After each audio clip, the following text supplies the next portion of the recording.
Career success platform channel पर सभी भावी अध्यापक एवं अध्यापिकाओं का स्वागत है। आज की क्लास में हम सीटेट पर्यावरण अध्ययन के most important accepted PYQ cover करेंगे। सभी क्वेश्चन मैं आपको एक्स्ट्रा फैक्ट व डिटेल के साथ कवर कराऊंगा। इस क्लास से आपको एग्जाम में डायरेक्ट क्वेश्चन देखने को मिलने वाले हैं। कंप्लीट क्लास देखनी है आपको। क्लास स्टार्ट करते हैं। क्वेश्चन नंबर फर्स्ट, भारत में बिहार के सापेक्ष जम्मू कश्मीर और गोवा की स्थिति क्या है? मैप वाले क्वेश्चन लगातार प्रत्येक शिफ्ट में पूछे जाएंगे, इसलिए आपको मैप के क्वेश्चनों पर पकड़ करनी बहुत जरूरी है। इससे पहले मैं आपको एक मैप की क्लास आपकी शूट की थी, एक बार जाकर उस क्लास को देखिएगा। ग्रुप डी से लेकर पीसीएस तक के हाई लेवल तक के एग्जाम में बैठ लेना, कोई भी एग्जाम में आपका मैप का क्वेश्चन गलत नहीं होने का। इतना जबरदस्त तरीके से ट्रिकी अप्रोच और कॉन्सेप्ट के साथ वो आपकी क्लास कवर कराई थी। इस क्वेश्चन को सोल्व करने के लिए सबसे पहले आपको पता होना चाहिए भारत के नक्शे के अनुसार पूरब किस साइड है। पूरब आपका ये रहा, पश्चिम आपका ये रहा, उत्तर आपका ऊपरली साइड होते हैं, दक्षिण आपका नीचे की साइड होते हैं। इतना सभी को पता होगा। अब बात की है भारत में बिहार के सापेक्ष, बिहार राज्य आपका ये रहा। बिहार के सापेक्ष जिस भी राज्य के बारे में, जिस भी राज्य के सापेक्ष बात करता है तो करना क्या है, आपको उसी राज्य पर कमांड करके ये प्लस का निशान लगा देना है।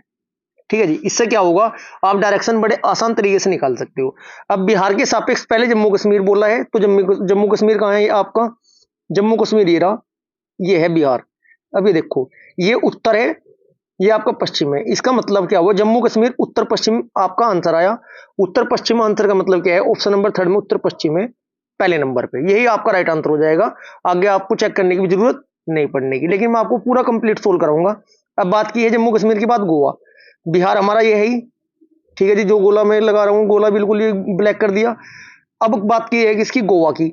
गोवा कहां पर है आपका? गोवा ये रहा, यहाँ पर कर्नाटक और महाराष्ट्र के बीच में। अब ये लाइन ड्रॉ करो, ये देखो कौन सी डायरेक्शन बनती है, पश्चिम और दक्षिण। इसका मतलब दक्षिण पश्चिम ये रहा।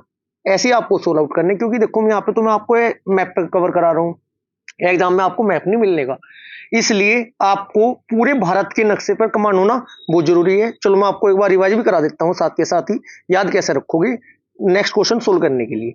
सबसे पहले पूर्व आपका ये रहा, पश्चिम आपका इस साइड ये रहा, उत्तर आपका ये रहा, दक्षिण आपका नीचे की साइड ये रहा। ठीक है जी। सबसे पहले आपको पता होना चाहिए जो सबसे ऊपर है ये है आपका लद्दाख। ठीक है जी। लद्दाख, जम्मू कश्मीर, हिमाचल प्रदेश, पंजाब, चार राज्यों को याद करना है। स्टार्टिंग के कौन कौन से? लद्दाख, जम्मू कश्मीर, पश्चिम बंगाल नहीं, हिमाचल प्रदेश और पंजाब। ठीक है जी।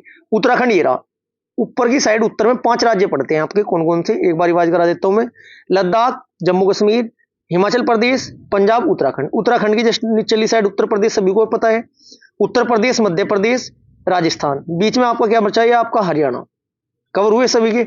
ऊपरली साइड के जो उत्तर बेल्ट में आपके राज्य पड़ते हैं कौन कौन से हैं, दोबारा रिपीट कर देता हूं मैं। लद्दाख, जम्मू कश्मीर, हिमाचल प्रदेश, पंजाब, उत्तराखंड, हरियाणा, राजस्थान। अब पश्चिम की साइड आपको गुजरात पड़ता है, बिल्कुल कॉर्नर का। गुजरात के ऊपर की साइड राजस्थान, मध्य प्रदेश, ठीक है जी, झारखंड, पश्चिम बंगाल, बिहार। इतने आपको कवर हुए। ये इधर आपके 7 सिस्टर वाला एक क्वेश्चन पूछा जाता है एग्जाम में। 7 सिस्टर मतलब जो पूर्वोत्तर की 7 बहनों के नाम से राज्य है, 7 के 7 के इनके नाम पता होना चाहिए। जैसे आप उत्तर प्रदेश, जैसे आप मध्य प्रदेश से नीचे की साइड आओगे आपको महाराष्ट्र दिखाई देगा। महाराष्ट्र की जस्ट निचली साइड इधर आपका क्या है? गोवा, कर्नाटक, केरल। अब ऊपर के पता चलिए, अब दक्षिण के देखते हैं। सबसे निचली साइड केरल होता है, तमिलनाडु, केरल, तमिलनाडु, कर्नाटक, आंध्र प्रदेश और तेलंगाना। इन 5 को एक साथ याद करना है। जैसे उत्तर के 5 याद किए थे, कौन कौन से? लद्दाख, जम्मू कश्मीर, हिमाचल प्रदेश, पंजाब, उत्तराखंड। दक्षिण के कौन कौन से 5 याद करने हैं आपको? केरल, तमिलनाडु, आंध्र प्रदेश, कर्नाटक, तेलंगाना और गोवा। ठीक है जी।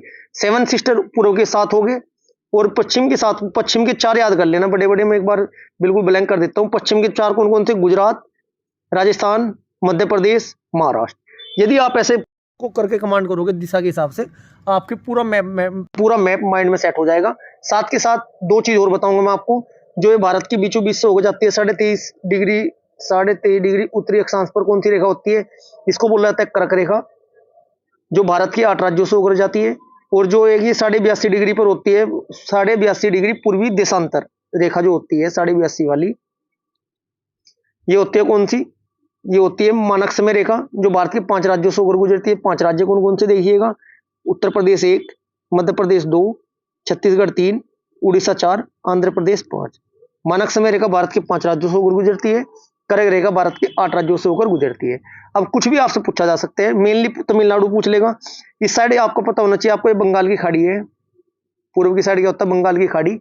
पश्चिम की साइड होता है अरब सागर। यहाँ से राज्य वाला क्वेश्चन लगातार पूछा जाता है एग्जाम में, अरब सागर। अब मैं आपको बता देना चाहता हूँ, अरब सागर में कितने राज्य स्थित है? 5। कौन कौन से हैं sir? Number 1 Gujarat, number 2 Maharashtra, number 3 Goa, number 4 Karnataka, number 5 Kerala. अरब सागर में स्थित राज्यों की संख्या कितनी? 5। गुजरात, महाराष्ट्र, गोवा, कर्नाटक, केरल। बंगाल की खाड़ी में स्थित राज्यों की संख्या कितनी है? 4। कौन कौन से सर? तमिलनाडु, आंध्र प्रदेश, उड़ीसा, पश्चिम बंगाल। ऐसे आपको भारत के पूरे मैप पर कमांड करनी है। एक बार जाकर जो मैप वाली वीडियो है वो जरूर देखिएगा, यदि आप चाहते हो कि मैप आपके माइंड में ट्रिक के साथ और कॉन्सेप्ट के साथ सभी टॉपिक आपके क्लियर हो जाए। सबसे पहली वाली वीडियो जो है मानचित्र पर आधारित पर्सन की, वो जरूर देखिएगा, बहुत अच्छी आपकी मैप पर पकड़ हो जाएगी। नेक्स्ट क्वेश्चन, क्वेश्चन नंबर 2 क्या कहता है जी? भारत के किस राज्य में स्थानांतरित खेती करने का रिवाज है? ये इसका राइट आंसर हो जाएगा आपका ऑप्शन नंबर 1, उत्तर पूर्वी क्षेत्र। उत्तर पूर्वी क्षेत्र, भारत के उत्तर पूर्वी क्षेत्रों में ना स्थानांतरित खेती करने का रिवाज है। इसे झूम कृषि भी कहा जाता है। स्थानांतरित खेती का दूसरा नाम क्या है? झूम कृषि। आपके सामने झूम कृषि भी लिखा सकते हैं पेपर में। झूम कृषि का रिवाज कौन से उसमें है? आपका उत्तर पूर्वी क्षेत्र में है। यह एक आदिम प्रकार की कृषि है जिसमें कुछ वर्षों तक ना खेती करने के लिए के पश्चात भूमि को ना खाली छोड़ देते हैं। ठीक है जी। Next question, question number 3। देखो क्वेश्चन के साथ कंप्लीट डिटेल के साथ कवर करने हैं सभी क्वेश्चन। क्वेश्चन नंबर 3 क्या कह रहा है? निम्नलिखित में से कौन सी ग्रीन हाउस गैस या गैसें हैं?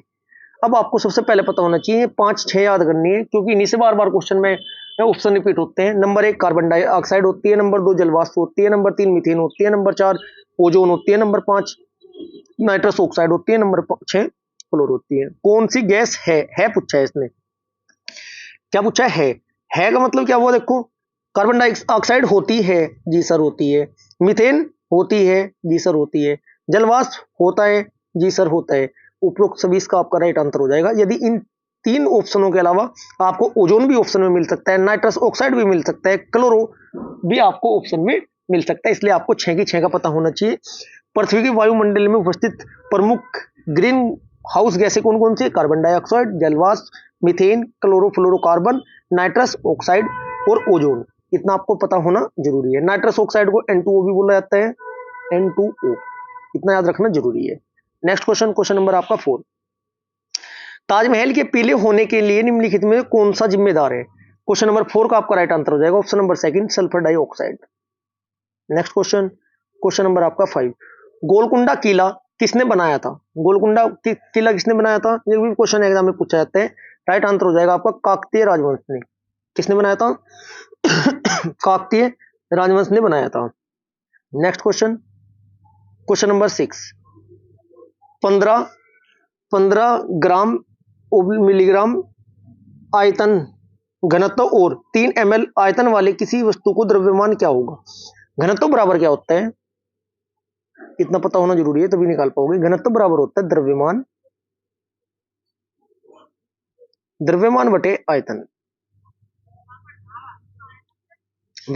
और द्रव्यमान निकालने के लिए क्या करेंगे हम? जब द्रव्यमान पूछा जाएगा आपसे, 3 में से 2 देगा, 1 निकालना होता है।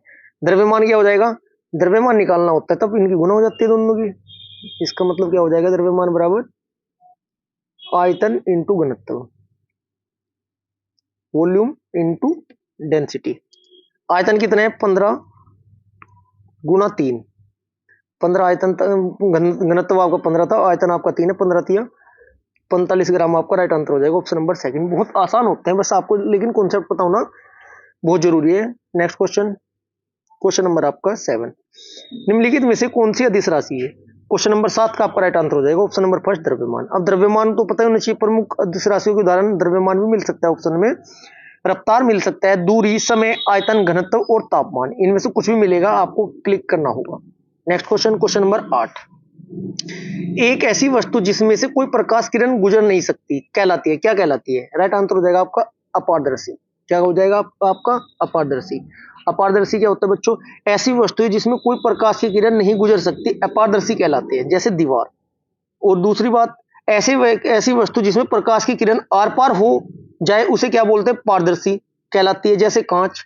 और ऐसी वस्तुएं जिसमें आंशिक रूप से प्रकाश किरणें पार हो जाए वो क्या कहलाती है, वो आपकी कहलाती है पारभासी कहलाती है, जैसे आपका कागज।